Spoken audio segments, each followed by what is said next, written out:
वसुमान का समाधान। इस प्रकार राक्षस की कथा सुनकर भृगुकुल में अवतीर्ण श्री परशुराम जी ने विनयवनत हो अभू शिरोमणि श्री दत्तात्रेय जी से पुनः पूछा, भगवान, श्राप से मुक्त हुए उस ब्राह्मण ने क्या पूछा था और हेमंगत ने उसका क्या उत्तर दिया?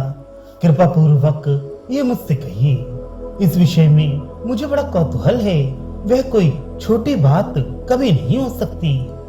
ऐसा प्रश्न होने पर श्री दत्तात्रेय जी ने दयालु होकर पुनः कहना आरंभ किया, परशुराम, वह संभाषण बड़े गंभीर अर्थ से भरा हुआ है। मैं तुम्हें सुनाता हूँ। तब वसुमान ने समीप में बैठे हुए हेमांगत से पूछा, राजपुत्र, मैं आपसे कुछ पूछना चाहता हूँ, आप वर्णन करें। आरंभ में मैंने योगीराज अष्टक से यह तत्व जाना था। अब आपके कथन से मुझे पुनः उस परम पद का अच्छी तरह ज्ञान हो गया, किंतु तत्वज्ञ होने पर भी आपकी ऐसी स्थिति क्यों होनी चाहिए? जिसने ज्ञेय तत्व को जान लिया है वह व्यवहार में कैसे लगा रह सकता है? यह तो ऐसी ही बात होगी जैसे अंधकार और प्रकाश की स्थिति एक जगह हो जाए।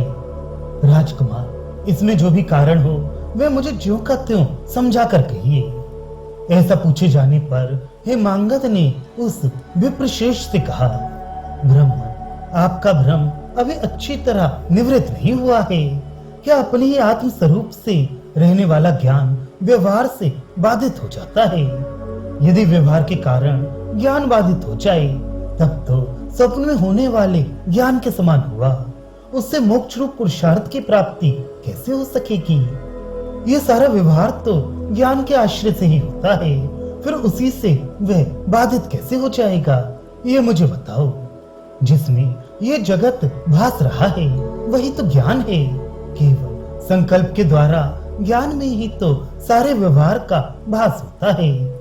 हाँ, ये बात बिल्कुल निश्चित है कि निसंकल्प हो जाने से बुद्धि के द्वारा एक बार उस आत्म स्वरूप को लख लेने पर जीव बंधन से मुक्त होकर कृतार्थ हो जाता है। इसलिए ब्राह्मण, आपका ये प्रश्न शेष बुद्धि वालों को मान्य नहीं है। तब वसुमान ने उस उदार चित्त राजकुमार से पुनः कहा, राजकुमार, ये बात ठीक है और मैंने भी ऐसा ही निश्चय किया है। वास्तव में अपना निर्विकल्प स्वरूप ही शुद्ध चित्त कहा गया है, किंतु यदि वह विकल्प युक्त हो जाए तो पुनः भ्रांति क्यों नहीं होगी? क्योंकि जैसे रज्जु में सर्प का भ्रम होता है वैसे विकल्प ही तो भ्रांति है। राजपुत्र ने कहा, ब्राह्मण, सुनो, आप तो भ्रम और भ्रमहीनता का निर्णय करना भी नहीं जानते। जो लोग आकाश को जानते हैं उन्हें भी उसमें नीलिमा तो दिखाई देती ही है, और वे आकाश नीला नहीं है ऐसा बोलकर कभी व्यवहार भी करते ही हैं, किंतु इतने से ही उनका विज्ञान भ्रांति तो नहीं कहा जाता। अज्ञानी में तो आकाश की नीलिमा का ज्ञान भ्रांति ही है, किंतु तत्वज्ञ में तो वह प्रभा ही है। उनका वह ज्ञान प्रमाण रूप जीवन से रहित होने के कारण मरे हुए सर्प के समान किसी अनर्थ का कारण नहीं होता। ज्ञानियों का व्यवहार दर्पण के प्रतिबिंब की हलचल के समान होता है। अतः ज्ञानी और अज्ञानी इन दोनों के व्यवहार में भेद तो है ही। वह व्यवहार संबंधी ज्ञान ज्ञानी की तो प्रमा है और अज्ञानी का भ्रम है। ज्ञानियों के लिए तो सारा व्यवहार भी ज्ञान स्वरूप ही है।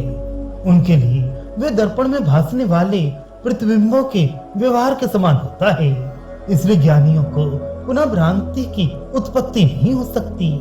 ज्ञान से तो उसी की निवृत्ति होती है जो केवल अज्ञान से उत्पन्न हुआ हो, किंतु जिसकी उत्पत्ति किसी अन्य दोष के कारण हुई हो वह केवल ज्ञान से कैसे लीन हो सकता है? यही कारण है कि तिमिर रोग वाला व्यक्ति ये जानते हुए भी कि पदार्थ एक है उसे दो रूप में दिखता है। ये जगत की प्रतीति तो प्रारब्ध कर्म रूप दोष से उत्पन्न हुई है। इसलिए जब तक प्रारब्ध क्षय नहीं होता तब तक व्यवहार का भी लय नहीं होता। प्रारब्ध कर्म समाप्त होने पर तो केवल अद्वय चिन्ह मात्र तत्व ही रह जाता है।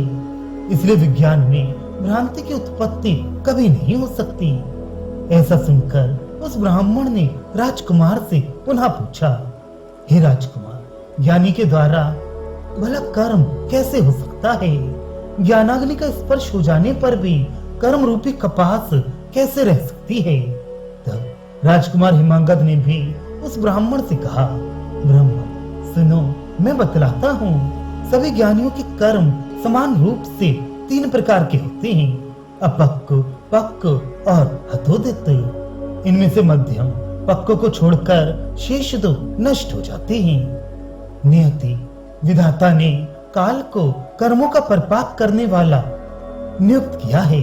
जो कर्म काल के द्वारा प्राय परिपक्व अर्थात फलोन्मुख कर दिए जाते हैं वे पक्व कर्म कहे गए हैं। जो परिपक्व नहीं हुए हैं वे अपक्व हैं, और जो ज्ञानोत्पत्ति के पीछे किए जाते हैं उन्हें हतोदित समझो, क्योंकि वे ज्ञान से हत हुए ही उत्पन्न हुए हैं। इनमें जो पक्व कर्म हैं वे प्रारब्ध कहलाते हैं। वे छोड़े हुए बाण के समान अपना वेग रहने तक फल प्रदान करते ही हैं। ज्ञान की न्यूनाधिकता के अनुसार उन्हीं के कारण जगत की प्रतीति बनी रहती है। वह जगत प्रतीति भ्रांति के समान होने पर भी फल में भेद रहने के कारण भ्रांति नहीं है। मंद ज्ञानियों को यह प्रारब्ध तत्काल स्पष्ट फल प्रदान करता है, और मध्यम ज्ञानियों को वह फल का भास अस्पष्ट होता है। उत्तम ज्ञानियों को फल का भास तत्काल एवं स्पष्ट तो होता है, किंतु ब्राह्मण उनकी दृष्टि में वे खरगोश के सींग के समान असत होने के कारण फल कहा नहीं जाता। अज्ञानियों को तो कर्म फल का अनुसंधान पहले ही से बना रहता है, इसलिए वह पुष्ट होता है।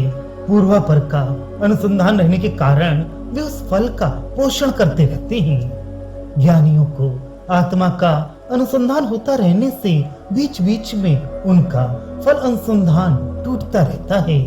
इसी से मंद ज्ञानियों का प्रारब्ध जनित फल पुष्ट नहीं होता। मध्यम ज्ञानियों के लिए तो वह फल हल्की सुषुप्ति में मच्छर आदि के काटने से होने वाले दुख के समान बहुत कम दुख होता है।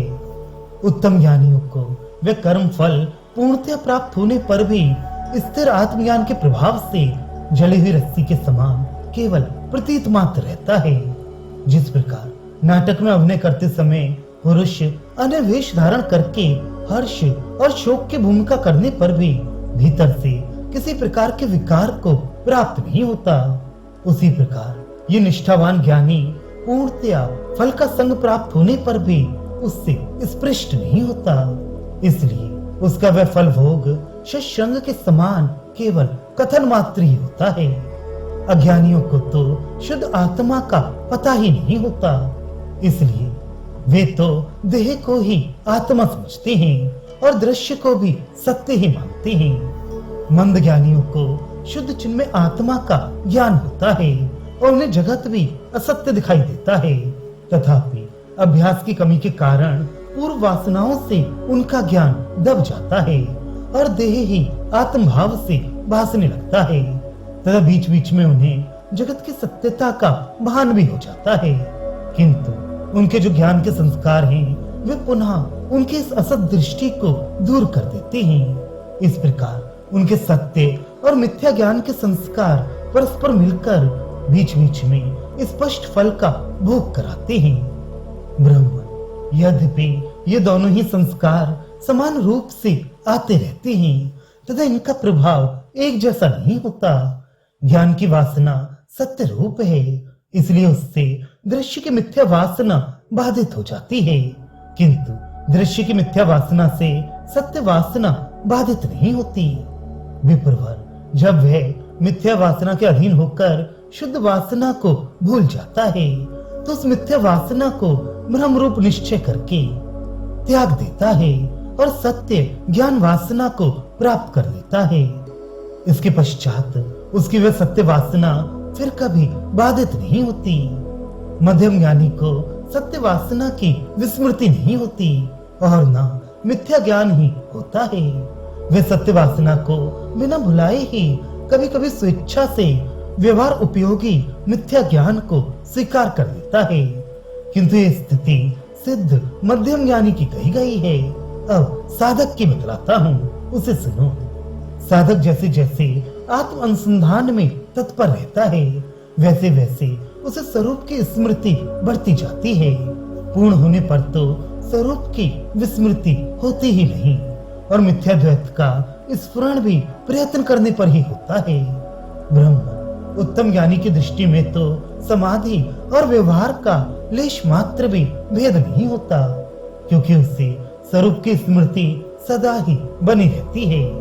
जो समाधि निष्ठ मध्यम ज्ञानी होता है, उसे जो स्वरूप की अविस्मृति रहती है, हे ब्राह्मण, वह तो मिथ्या अज्ञान की स्थिति आने पर कुछ मंद पड़ जाती है, किंतु जो उत्तम ज्ञानी है वह स्वेच्छा से अथवा प्रारब्ध अधीन होने पर भी यदि समाधि में तत्पर न रहे तो भी उसके स्वरूप की अविस्मृति मंद नहीं पड़ती। विप्रवर सुनो, वास्तव में तो मध्यम और उत्तम ज्ञानियों के कुछ भी कर्म है ही नहीं, क्योंकि वे सब तो पूर्णता को प्राप्त हो जाते हैं। एक चिदात्मा के सिवा वे और कोई वस्तु नहीं देखते। उनके किसी प्रकार के अवशिष्ट कर्म कैसे रह सकते हैं, क्योंकि वे सब तो चेतन रूप अग्नि से भस्म हो गए हैं, अतः उनके कोई भी कर्म शेष नहीं रहते। मायावी के खेल के समान उनके कर्म तो दूसरों को ही दिखाई देते हैं। ब्राह्मण सुनो, इसमें जो गुण रहस्य है वह मैं संक्षेप में कहता हूँ। जैसी दृष्टि शिव जी की है, वैसी ही ज्ञानियों की दृष्टि बतलाई जाती है। उनमें लेश मात्र भी अंतर नहीं है।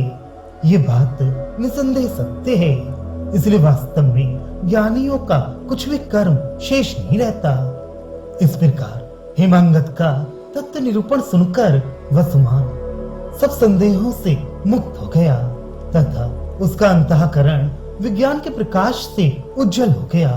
फिर राजपुत्र आदि से सम्मानित होकर वह अपने स्थान को चला गया।